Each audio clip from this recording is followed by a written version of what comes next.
Guess who is currently paying us a visit? Hanky's here. I was wondering where Hank went. He has decided to protect my magic back glass. Good boy, Hank. I'm Mike Dimas, and this is Pinball Shenanigans.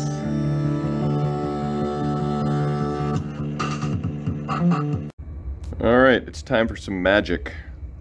I think the goal today is to take a little break from electronics and work on some cosmetics. I think I might do the Playfield, clean it up, re-rubber it, and make it look pretty. I also might pull out the soundboard and CPU, maybe test out my Nugent soundboard to see if that is the reason why I'm getting god-awful squelch when I turn on the machine instead of actual sound. Probably reflow this display, which is a little flickery. And I found some stuff here to make a connector for my speaker so that when the head comes off, I can actually disconnect it. So I should be able to pull that off. And we'll see what other shenanigans I get myself into. Hank, the neighborhood cat, who lives about a block away. I don't know exactly where he lives, but I mean, lately it seems like he lives here because he hangs out quite a bit. So I just opened the front door and there he was. And sure enough, he's paying his nightly visit. So I'm sure he'll pop down here sooner or later. He's just eating some of our cat's food in the kitchen right now. Actually, we have a separate kind of dish for him. Who knows what dish he's getting into, but maybe Hank will come down and help me out with this project here. So I am going to get started and see what I can accomplish tonight. Oh, I did place an order, or Kevin is placing an order, and I added a couple of these rollovers to it, a rebuild kit for the flippers, and there was something else. What else did I add to that order? Some more 5-amp fuses, since I blew a poop load of them earlier in the series. If you were watching, I blew many. This is the graveyard of 5-amp fuses. So I need to replenish my stash. Anyway, I'll get to it and we'll see how far we can get. Look who I see.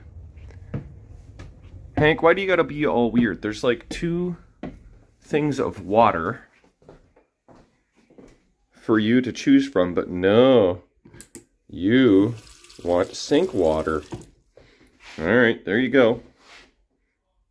Are you gonna drink out of the sink? I know that flashes in your eyeball. I'll turn that off. Yeah, he likes the sink water.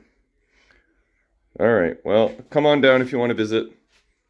Oh, he wants to come up and say hi. Let's, Alright, come say hi. He wants to give me a hug. Okay, first thing I'm going to do, I removed the CPU, removed the original soundboard. They're in the pile to go to my board guy. This is my Nugent soundboard, which is known working. So, just for fun, we're going to power this on and see what happens. I have the volume all the way down, so I'm going to have to turn it up a bit and see if anything happens here. Don't seem to be getting anything whatsoever. That's weird.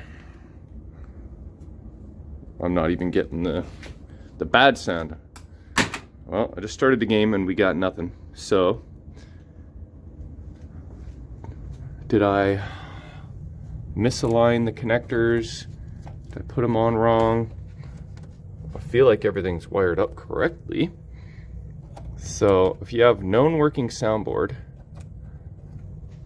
New Alltech CPU. New Alltech solenoid driver. I guess we could suspect either the ribbon cables or the speaker as being my problem right now. And other than that, I don't know what to suspect. So I do have some new ribbon cables I can try. So I'll go find those and I'll be back. Okay, well, looking for my new ribbon cables, I stumbled across what I thought I knew I had and finally discovered that it is true. I thought I had another one of these soundboards. This is fully serviced, tested and working. I don't really need it because I know my Nugent one works. So I don't know what this one is. This is unknown, so we can't get any good information out of this one or the one that was in there. Nugent, on the other hand, which we know works now with brand new ribbon cables installed correctly, I think. We'll see if that changes anything. For some reason I don't think it's going to, but you never know. Just got to rule out everything that I can. But yeah, so no boot up music, sadly. Start a game. No nothing. Okay. Well, I think I have to find my speaker then and try that out. That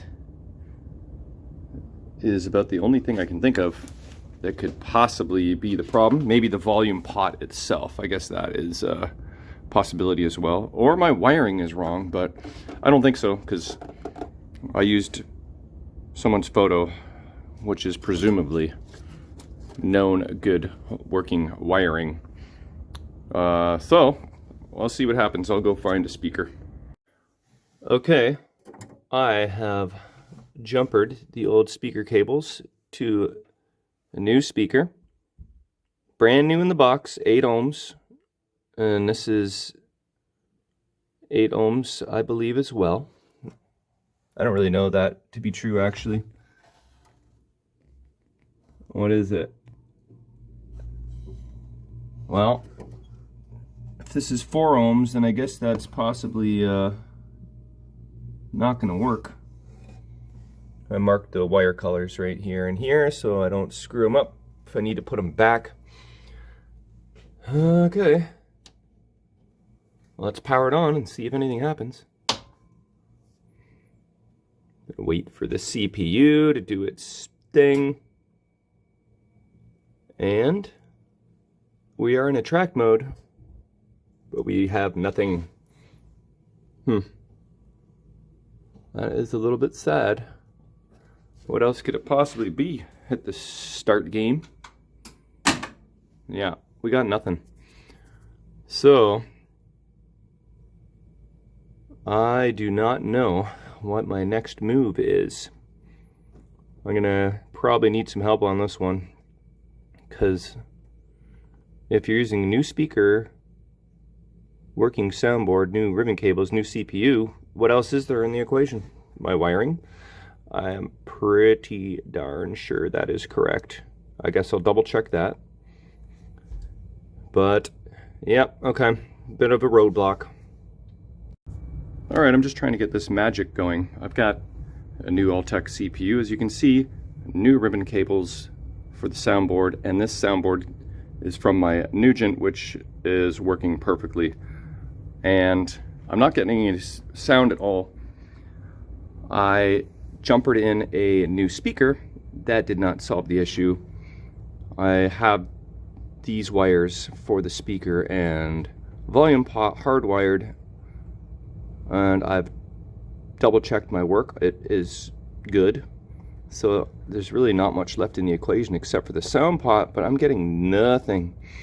So what else could I possibly check?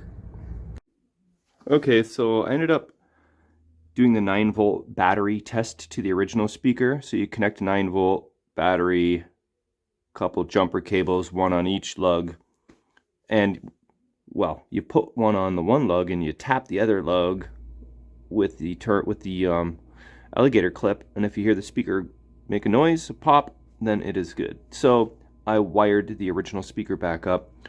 Still got nothing, so I decided to move on to the Playfield. I've removed the plastics, and the rubbers are obviously in bad shape. Probably original 5-year-old rubbers, something like that. So this is kind of the before. This bulb has never been changed because they're not very accessible, so they burn out and they usually just stay out unless someone has shopped this game. But this is probably this game's very first shop job, but that's okay. It will be done, and be done well. Look at this. We got one wiggly post. That's where the flipper just smashes into that post non-stop. I'm surprised this one's not wiggly. This one is a little bit loose, which I suspect often these ones are bent backwards from being smashed non-stop. This one is suspect of being wiggly, but nope. So pretty much just a couple loose posts. So that makes my life easier. Oh, here's another one. Pop bumper to this post non-stop. So, yeah. Anyway, those are just the little things that you gotta do. So I'll keep plugging away. Okay, all the rubbers are removed, except for the spinner rubbers. I got to remove a couple posts to get to those, but look what I just discovered. This star rollover is up way beyond. What is going on with that? I've never seen this before. Well, I have new ones, so why did this pop out? Like, what is going on with the rollovers in this game? Strange. This guy seems okay. I gotta pop this crappy one out, and yeah, so that is garbage. Do you have a Veluker? If not, you need yourself a Veluker. This is a Veluker. And I'm gonna Veluke these suckers right into place. Why is it called a Veluker? Because Mark Veluke from Mark's Basement Arcade sent me this, and I Veluked the crap out of these things.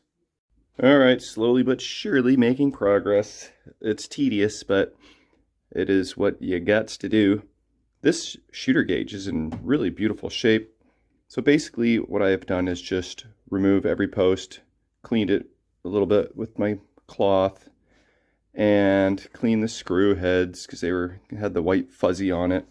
So removed every post, cleaned underneath all the posts, cleaned the white walls much better than they were with my magic eraser. Started putting on the rubbers that are the most inaccessible.